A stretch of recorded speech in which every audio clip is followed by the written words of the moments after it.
Hey guys, it's WooGs here.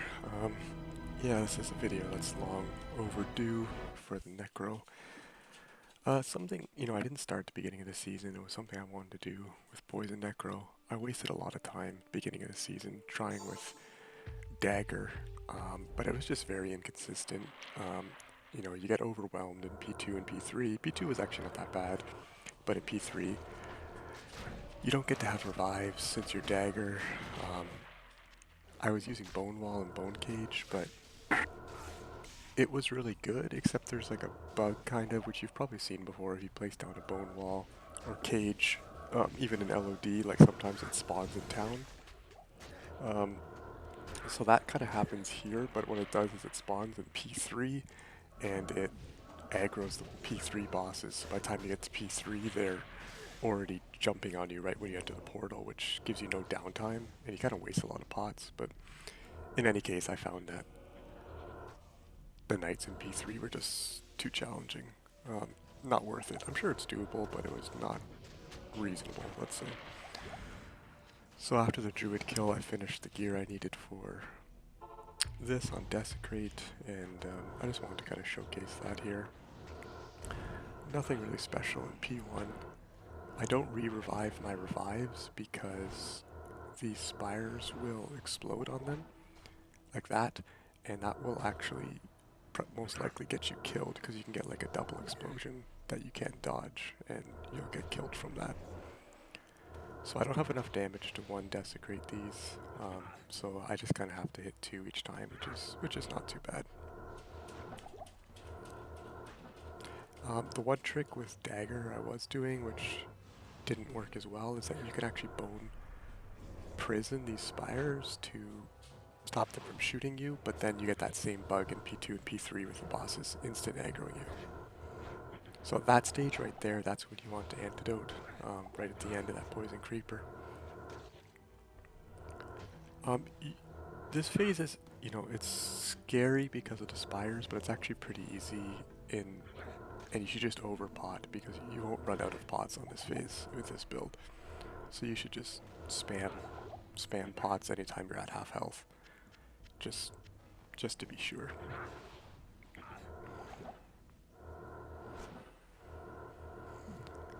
It's tempting to get those revives, but definitely don't do it here. Just watch the spires. That's all I'm doing, is I'm just looking at the spires. There's your antidote again. So after you've done one full desecrate, you could go in the middle and P-Nova and clear them all, but I honestly didn't like that. I preferred to stay on the outside so I can keep track of the spires and not get a weird timing with them. Because once you get in range, they aggro again. So right now I only have these 2 spires, but once I pass about right here, that's when the other spires will see me as well. So you gotta be a bit careful. Antidote right here. That's a bit of a dangerous spot there. You see it went invisible, so you have to be very careful about that. The most dangerous thing for me was actually the Bale Nova. I have very low FHR, so if I get hit by that, I kind of just get stun locked, and then you could get hit by a bunch of spires and you're dead. Or even just one spire, because I take so much damage from a cold wave. You see there, one cold wave got me down to about like 20%. So that's what the nice thing about staying on the outside is you can kind of dodge those. You just have to watch out for the Sludge Nova. So you want to be somewhat close enough that you can get inside the range of the Sludge Nova.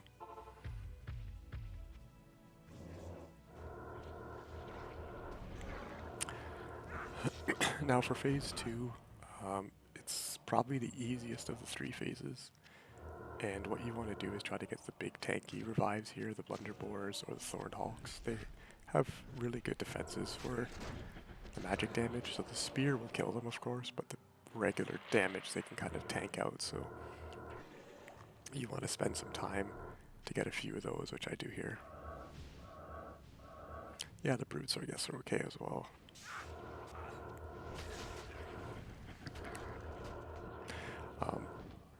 Now, I don't have a crazy high damage because I'm trying to get life. You see I have 3,000 life, which is very high on a Necro.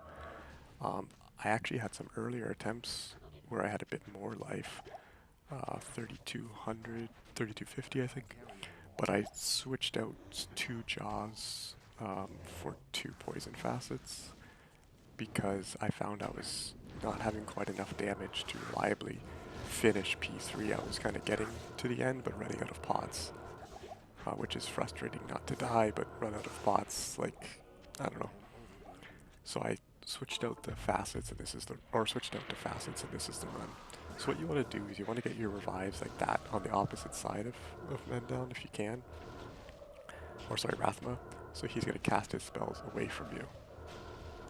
And you see I'm taking almost no damage here. I'm going to have to pot just for mana. So since this one is so safe, what you want to do is just pot almost any time you take any damage, because you can die to some spear nonsense. So what your best option is to do, you'll have so many pots that you should just instantly pot whenever you take damage. And make sure you desecrate immediately the cages. It takes about 2 full desecrates to kill a Void Knight. The key on the Void Knight stage is to make sure you have at least like 5 revives up, if not 8, so you don't take any damage from them. Like they're not gonna hit you with a bunch of spells all at once. And the other thing is, with more revives out, Rathma's more likely to cage your revives, which will, you know, not get you stuck in a cage plus knights hitting you and FHR locked forever, because when you're FHR'd, you can't desecrate, and then your desecrate will go off but do no damage, just the animation. So you see here I have a bunch of revives out, so what I want to do is just spam desecrate around in their location until my revives drop below 8, because I'm not taking any damage, no aggro, no targeting, so it's safe to just, and you see that was a very easy night phase. Again, I'm just over potting because I'm not really in danger at all. Well, you're in danger of getting kind of one shot if you get stuck. The other thing you have to be careful of is the Conjuring Soul's fire on the ground. It has like last collide, so you will get hit. If you're on top of it with your revives, you'll take really quick damage and die very quickly, so you don't want to be on the fire with your revives also on it. I took a bit more damage in that night phase, but it was very similar. I just kind of had to make sure my revives are up and kind of spam desecrate on them. Now at this point I'm pretty much just face tanking damage because the fight is over and I just want to get on to the next phase. Again, in P3 you want to start with the Blunderboars, Thorned Hulks, Brutes, just to hope they stay alive a little bit longer. Now, the one thing I learned in P3, which I had to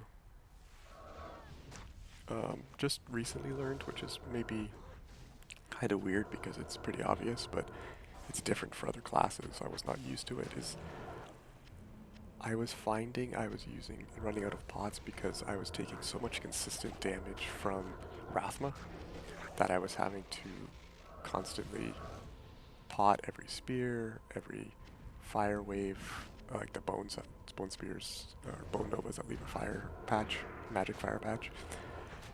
And it was causing me, so what I figured out I needed to do was actually damage just Rathma and not Mendown. So kill Rathma first, stay close to Mendown to not get hit by the sludges. And this was making the fight much easier, as you'll see. The weird thing of poison, which seems to be working, is that it seems that when you damage one of the bosses, the damage is of course shared between the bosses, as we know in the fights now, but poison seems to do less damage to the second boss than the targeted boss. So when I was focusing just Mendown, I can get to 3 creeper phases before a single Void Knight phase, which was kind of a problem, because I need to get the 3rd creeper, first Void Knight, and then it was kind of just chaos in the last 2 Void Knight stages. So you could actually kill Mendown and Rathma would have half plus life and then kind of go berserk. So as you'll see here, I'm just what I want to do is exactly like phase 2. I want to spawn the revives near Rathma, so he targets his teeth like that away from me. The spears might hit you, but you want to try to get he's in a bad spot right now, but what you want to do is try to get him to focus the revives with his spells so that you can kind of not get hit by that consistent damage and just stay very close to men down. So you're not taking any sludge, because every sludge you have to pot, which is a lot of extra pots. Now you have to be careful not to spam like 8 revives every desecrate, 5 revives every desecrate, because you'll run out of mana too quickly. So I'm taking a bit of consistent damage here, so I have to be careful. I stepped away from Mendon, which is bad. So what I want to do is get close to him again. Make sure the knights go down. I think there was one more remaining there. Get my revives up. Oh, there it is.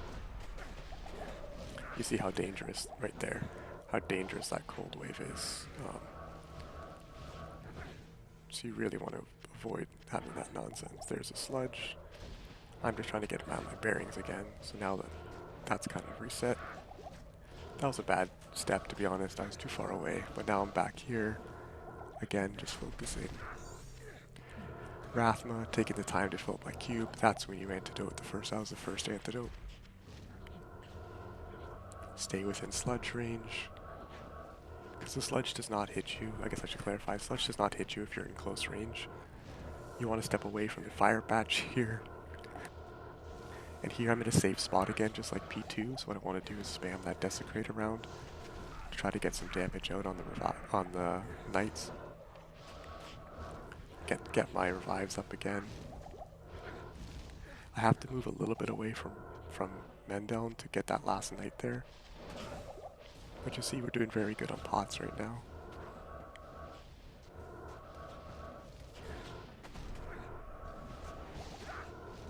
You don't want to stand in that fire patch like I was doing for too long, because it takes a bit of consistent damage with that.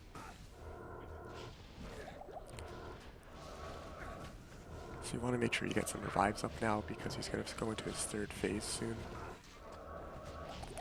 So that's why I'm making sure to have all my revives up, making sure my pots, you want to make sure you fill your pots on your terms. There he goes into the last one.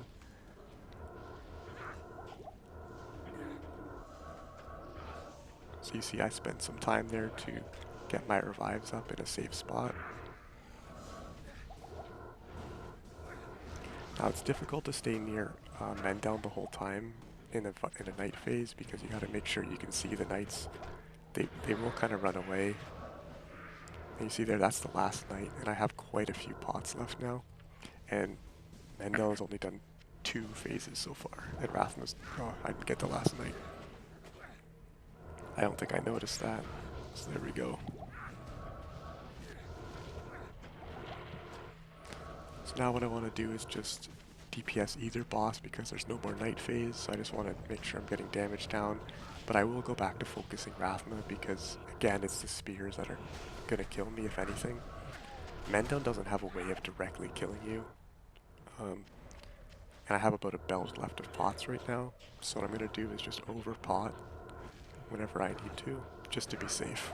Because there's no reason, there's the antidote there, there's no reason to die. Okay, you see that Rathma's now dead, and it's only Mendel, and he's got, his last phase left. I was a bit too far away there, but now the idea is just to stay very close to him, and I don't need to cast any revives at this point. I just want to stay close to him, and I'm just going to pot every time the Cold Nova comes in. And just an extra pot, as I said, don't let yourself be at half health, because the cold wave will kill you. There. But since there's no Rathma damage, I'm not worried about the cold wave into some other damage. Yeah, and there it's it. So I only had 4 pots left there, but you see I kind of just blew through them at the end, just to be extra safe. Now that was the first Necro of the season, which is, it's a tough fight, so I get it for sure. It was not easy. But I'll go through the gear, so just get my stats up here.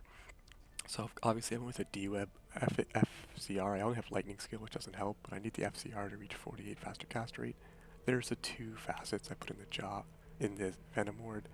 max life Shaco, a nice PLR max res, and I need 2 jaws and effects in the shield, a nice cold PLR boots, my PLR ring,